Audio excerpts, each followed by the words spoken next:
How is it going, guys? Bill96 here, and today's video is going to be of the Major League College Fishing Tournament that I fished back on the Mississippi River a few weeks ago. So Major League Fishing is finally starting to break into the high school and the college fishing tournament realm, and this is their first real attempt at running a college tournament. They've done a few in the past, but pretty much they were invite only, and there was like 2 schools involved. This one has 10 different schools and like 30 different teams fishing the tournament. For those of you who have missed the first few videos, they're going to be linked down below if you guys want to see how we found the fish and how we practiced and what we're kind of doing for this Major League Fishing series. Go check those out. They're going to be linked down below. And also, if you like today's video, hit that subscribe button and that thumbs up button. It means a lot to me. It really helps the channel grow. But without further ado, let's get into the video.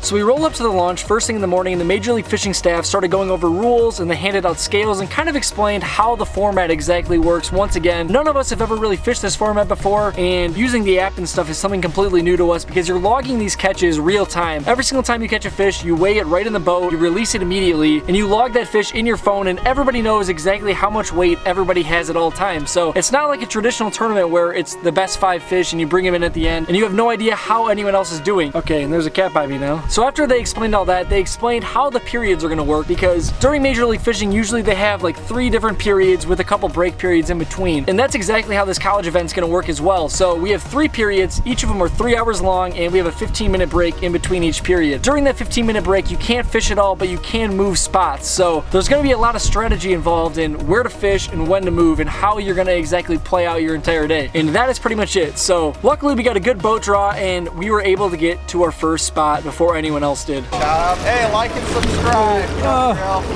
What is it? My non-existent YouTube channel. Okay, boys and girls, so I have set some alarms on my phone, and basically what we're gonna do here is we get to start casting at 6:15, not a second sooner. So when this alarm goes off, we can start fishing, and then when this alarm goes off, that's the end of the first period. And at the end of the first period, we gotta take a little break, we get to recuperate, we could drive somewhere if we want, but we cannot fish for 15 minutes. So we have these alarms set, ready to go, and once that first one goes off, we're fishing. It is literally 6:14 right now, boys. We just pulled up to the first spot. Once this alarm goes off, then we can start fishing. There we go. You can fish now, 6:15, boys.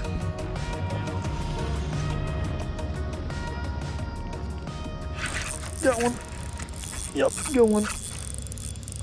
Stay pin, baby, stay pin, stay pin. Yep, I bet so. She's getting me in those pilings. Oh, she's wrapping me around. Oh, it's a largemouth.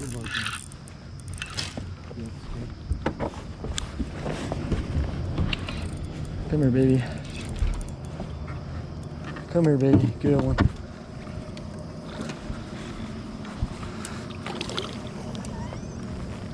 Got her. Yes, sir. That's the way to start it off. That's how you start off the MLF derby right there, baby. That's what we're talking about. Yeah, man. On the scale, 3 pounder. 3 pounds even. All right, 3 pounder for us, boys. That's all we have to do, right? We picture, scale, and then upload it in the switcher. All right. That's a 3 pounder. Yes, sir.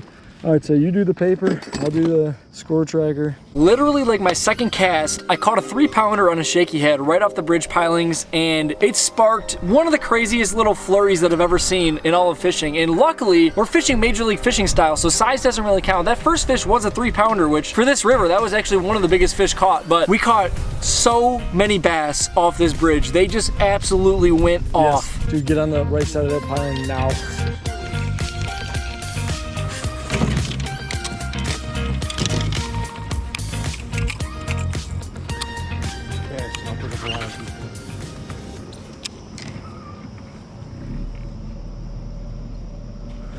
Got him. On the plopper. Smallie. This might not be a scoreable. She's gonna be close. Is it gonna be a scoreable? Yeah. Okay. 1 pound, 2 ouncer. Scoreable bass. 1-2 on the plopper. You gotta write it down in the score tracker. There's like a nice little seam of current right there. Got him. Yep. Maybe. Pounder. Should be a pound, I bet. The other one was. 1-0. 1 pounder, boys and girls. Oh, yeah, there's a smack one. Oh my gosh, dude. I don't know if I can. You got one? Shoot, man, that was a big one busting. I get the skip. Yep. 1, 2. All right, 1 pound, 2 ounces.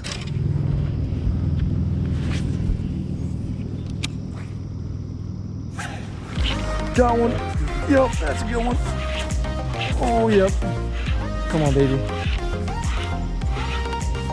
Oh, he's got another one with it. Oh my gosh. He had one right next to him.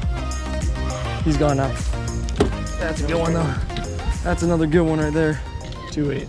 Got him. All right, sweet. 637. Oh, oh.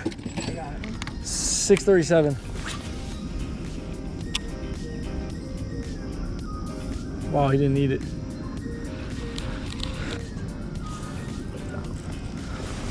Good one? Oh yeah.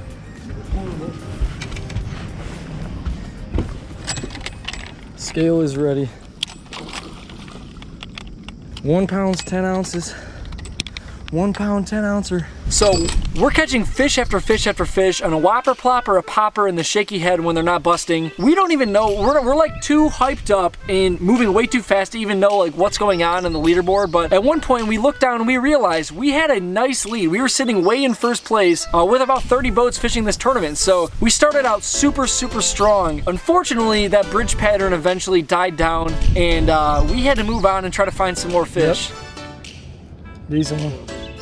Yep. All right, buddy. Good job. Nick caught a little scoreable bass on a Texas rig, and that definitely played into our pattern later in the day. After that little fish, we decided to move up to the next bridge and see if it was anything like the bridge that we started on earlier that morning.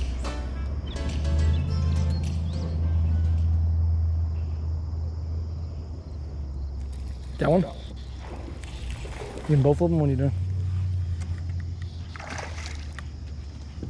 Smallie. Or largey? Can't even tell. Get her 1 pound on the dot. Not a big one. Nick just cranked this one up on the old KVD 1.5. We're in, dude, Lucas and Logan have 17-14 now, bro. The next bridge was not nearly as productive, and we decided to go back to the bridge that we started at one more time to give it one last shot before we moved on to our new spot for period number 2.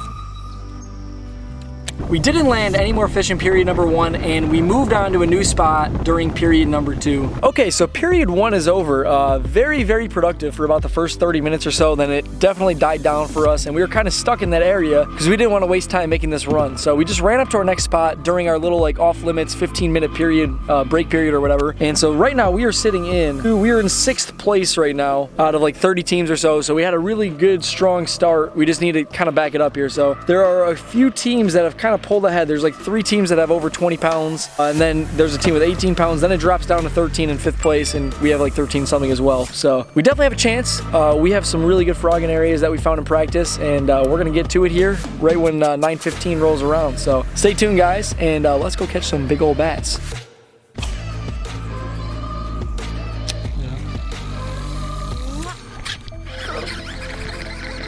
I don't know if that one's gonna score or not. It's a little small. So the frogging bite really didn't seem to be on, and we decided to go try our little backwater shoot pattern in the meantime. By the time we rolled up to our second spot in period number 2, we had been passed by like 10 more teams, and we were sitting in like 15th place or 12th place or something, which is definitely super crazy. During Major League Fishing, you could see every single other team and how much weight they have like real time, which during a real tournament you're not able to do, and it definitely makes you spin out a little bit. So the frog bite wasn't on, the backwater bite wasn't on, and honestly, most of period 2 was over at this point, and we were dropping down the leaderboard fast. In a last minute decision, we decided to go back to the area that we started in, not to fish the bridge in particular, but just that entire area seemed to be loaded with fish, and we figured that was gonna be the best way for us to salvage period number 2. Unfortunately, that's where we're gonna end today's video. I hope you guys enjoyed today's episode. Like I explained at the beginning of this video, it was like 9 hours of fishing, like 3 3-hour periods, and I just have too much footage to jam into one little video. So hopefully you guys liked today's episode and hit that subscribe button so you don't miss the next one. And thank you guys so much for watching today's video. Big something! I think it's a big bass, dude. Oh, baby. That's what I'm talking about.